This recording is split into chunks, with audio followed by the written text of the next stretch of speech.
Ajda je že od nekdaj rada pisala, predvsem pesmi. Svoje izdelke iz nižjih razredov še vedno rada prebira, čeprav ne obiskuje več iste šole in čeprav tudi šolskega časopisa tam niso več imeli. Odločila se je, da ga bo obudila. Potem je bila ideja, ja, zakaj pa ne bi jaz naredila še enega novega, ker mi je bilo to ful fajn gledati nekaj prispevkov od nekaj časa nazaj, ko sem še kaj sem napisala, takrat pa kaj so moji sošolci napisali. Na začetku nisem niti vedela, kako se oblikuje časopis, to nek poseben program, kako se to zbira. In sem v bistvu našla učiteljico na naši osnovni šoli, ki ureja naš šolski časopis, sem jo prosila, če mi pokaže, kako to izgleda. Pri časopisu sodeluje tudi Nur, ki je zmagala na lanskem likovnem natečaju za naslovnico. Meni je bilo sodelovati ful super, zato ker ful rada ustvarjam.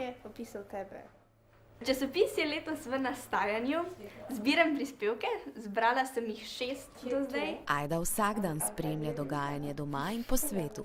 Opazila je, da se tudi njeni vrstniki medijem posvečajo več kot pred epidemijo. Že ne zaradi drugega, zato da vemo, kjer ukrepi so, ker se spreminjajo čez noč. Potem hkrati še slišiš vse dogajanje sproti, tako da se mi zdi, da ne vem, moji sošolci in vsi te so kar dosti informirani o tem, kar se dogaja. Zdi se mi, da tako pol tudi lažje razumem, zakaj se kakšni ljudje jezijo zaradi določenih stvari. Na družbenih omrežjih je res zdaj toliko tega, teh fake news in vsega skupaj. Se mi zdi, da to vseeno te ostali mediji znajo zreducirati na tisto, kar je naj bi bilo res.